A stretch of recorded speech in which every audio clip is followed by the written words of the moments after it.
بسم اللہ الرحمن الرحیم۔ آج ہم نحو کا اجرا پڑھنے لگے ہیں۔ نحوی اجرا کیا ہوتا ہے اس بارے میں کیونکہ ہم پڑھ تو لیتے ہیں لیکن ہمیں ترکیب کرنا نہیں آتی، لفظوں کا پتہ نہیں چلتا یہ کیا واقع ہو رہے ہیں۔ آئیے دیکھتے ہیں تھوڑا سا ایک لفظ میں نے لکھا یہاں رجل۔ اب رجل یہاں سے نحوی اجرا شروع کرتے ہیں۔ سب سے ہم نے پہلے دیکھنا ہے کہ یہ لفظ ہے یا نہیں۔ رجل کیونکہ جو چیز منہ سے نکلتی ہے وہ لفظ تو ہوتی ہے، لہٰذا یہ لفظ ہے۔ پھر لفظ کی دو قسمیں ہیں ابتدا میں، ایک لفظ با معنی ہوتا ہے اور ایک لفظ بے معنی ہوتا ہے۔ اب جو لفظ با معنی ہوتا ہے اس کا کوئی نہ کوئی معنی موجود ہوتا ہے، ضرور ہوتا ہے، اور جو بے معنی ہوتا ہے اس کا کوئی معنی نہیں ہوتا۔ تو بے معنی سے ہمارا واسطہ ہی ختم، با معنی سے ہمارا جب واسطہ ہے تو با معنی کی ہم نے اقسام دیکھنی ہے کہ با معنی لفظ کی کتنی قسمیں ہیں۔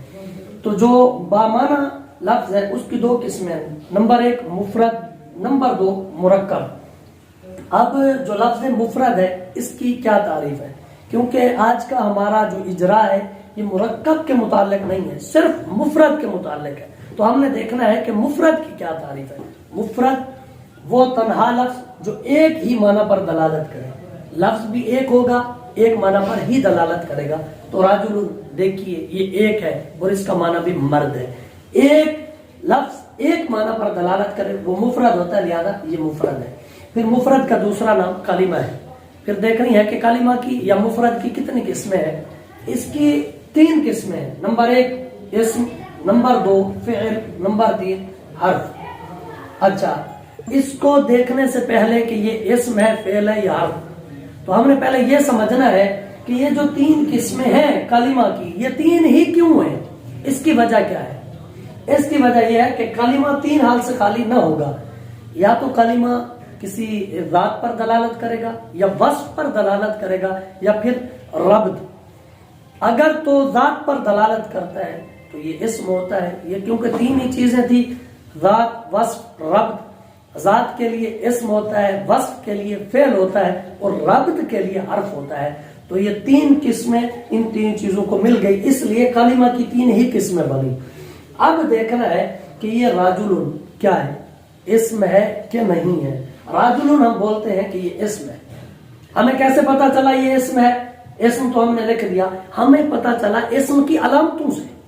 جب اسم کی علامتوں سے پتا چلا تو پھر ہم نے دیکھنا کہ اسم کی علامتیں ہیں کیا، اس میں کون سی پائی جا رہی ہے، اس بات پہ غور کرنا ہے۔ تو میں نے اسم کی علامتیں بھی لکھ دی ہیں۔ پہلے یہ دیکھیں اسم کی تعریف کیا ہے۔ اسم وہ ہوتا ہے جو اپنے معنی پر بذات خود دلالت کرتا ہے اور اس میں زمانہ نہیں ہوتا، وہ زمانہ سے خالی ہوتا ہے۔ رجل اسم ہے۔ اب اس کی علامتیں کتنی ہیں اسم کی؟ سب سے پہلی الف لام، یعنی شروع میں الف لام ہوگا تو وہ کلمہ اسم ہوگا۔ حرف جر شروع کے اندر داخل ہوگا تو وہ بھی اسم ہوگا۔ تنوین آخر میں ہوگی تو وہ بھی اسم ہوگا۔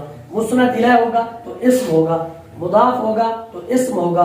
مصغر ہوگا تو اسم ہوگا۔ منصوب، تثنیہ، جمع، موصوف، تاء متحرکہ آخر میں ہو، یا پھر جتنی بھی چیزوں کے نام ہیں تمام کے تمام نام، مستثنی ہونا یہ بھی اسم ہے، منصرف ہونا یا غیر منصرف ہونا یہ بھی اسم ہے۔ اسی طرح معرفہ ہونا، نکرہ ہونا، مذکر ہونا، مؤنث ہونا، فاعل ہونا اور مفعول ہونا، یہ تمام کے تمام اسم کی علامتیں ہیں۔ منادا ہونا، ذوالحال ہونا، مشبہ بالفعل، جتنے یہ مشبہ بالفعل حرف ہیں یہ شروع میں داخل ہو جائیں تو کیونکہ یہ اسم پر داخل ہوتے ہیں اس لیے یہ بھی اسم کی علامتوں میں شمار ہوگا۔ اور لا نفی جنس شروع میں داخل ہو جائے، ما اور لا مشابہتان بلیس جو ہیں وہ بھی اگر شروع میں آ جائیں تو یہ بھی اسم ہوگا۔ اور مستثنی منہ، یہ اتنی میں نے اسم کی علامتیں لکھ دی ہیں اس لیے کیونکہ یہ چیزیں ہم اکثر پڑھتے ہیں۔ پھر جب یہ مستثنی، مسند الیہ یہ چیزیں ہم جب دیکھتے ہیں غیر منصرف، منصرف، تو بندہ سوچنے پہ مجبور ہو جاتا ہے یہ کیا ہوں گے، تو اس لیے میں نے ان کو اسم کی علامتوں میں شمار کیا کیونکہ یہ زیادہ تر اسم کے ساتھ ہی خاص ہے۔ اگر کوئی فعل ہوتا ہی ہے تو شروع میں ان وغیرہ اس طرح کی چیز آ جاتی ہے جو پھر اسم کی تعویل میں ہو جاتا ہے، تو اس لیے یہ علامتیں یاد کرنا ضروری ہے۔ تو ہم نے اب دیکھنا ہے کہ راجل جو ہم نے لفظ پکڑا تھا وہ کیا ہے، راجل، اس میں کون سی علامت ہے۔ ہم نے جب بولا یہ اسم ہے، بھئی علامت کون سی ہے، یہ دیکھیں تنوین۔ تنوین یہ اسم کی علامتوں میں لکھی ہوئی ہے اور یہاں راجل کے اوپر بھی تنوین موجود ہے، تو لہٰذا یہ اسم ہوا۔ اچھا، اب یہ ہمیں پتہ چل گیا اسم ہے، تو اسم کی ٹوٹل تقسیمات ہیں کتنی؟ اب جب راجل کا اجرا آگے لے کر چلیں گے تو ہم اسم کی تقسیمات کی طرف نظر کریں گے۔ اسم کی تقسیمات ٹوٹل جو ہے وہ 7 ہے۔ اسم پہلی قسم جو ہے مادہ کے اعتبار سے ہوگی، دوسری قسم جنس کے اعتبار سے، تیسری قسم تعداد کے اعتبار سے، چوتھی قسم اعراب و بنا کے اعتبار سے، پانچویں قسم عام خاص کے اعتبار سے، چھٹی عامل کے اعتبار سے، اور ساتویں قسم معمول کے اعتبار سے۔ یہ 7 قسمیں، 7 تقسیمات ہیں اسم کی۔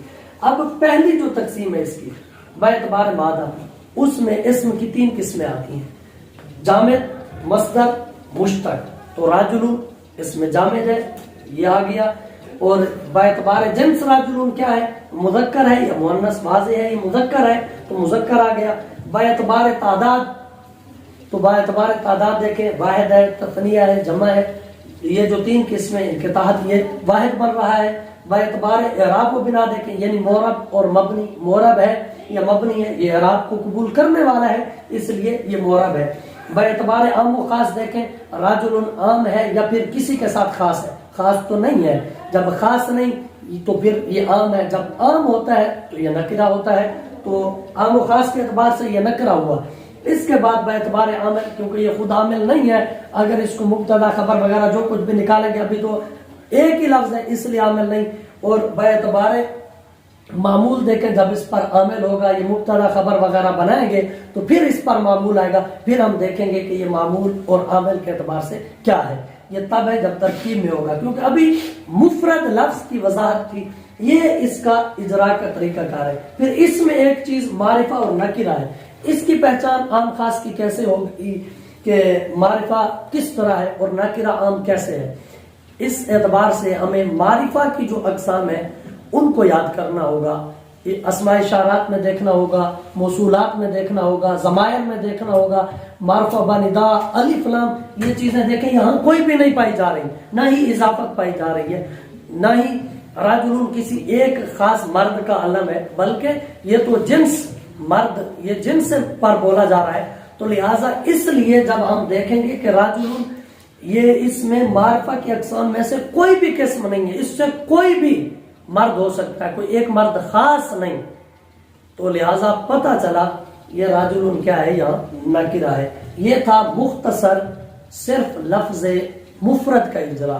انشاءاللہ آگے جو ہماری ویڈیوز آئیں گی ان میں مفرد کے اجرا پر اگر کوئی اور وضاحت ہوگی وہ بھی بتائیں گے، اس کے علاوہ مرکب کا اجرا بھی ہوگا، ترکیب بھی بتائی جائے گی کس طرح کی جاتی ہے۔ انشاءاللہ آپ جو ہے ہمارے چینل کو سبسکرائب ضرور کیجئے گا تاکہ ہماری آنے والی ہر ویڈیو آپ تک پہنچ سکے۔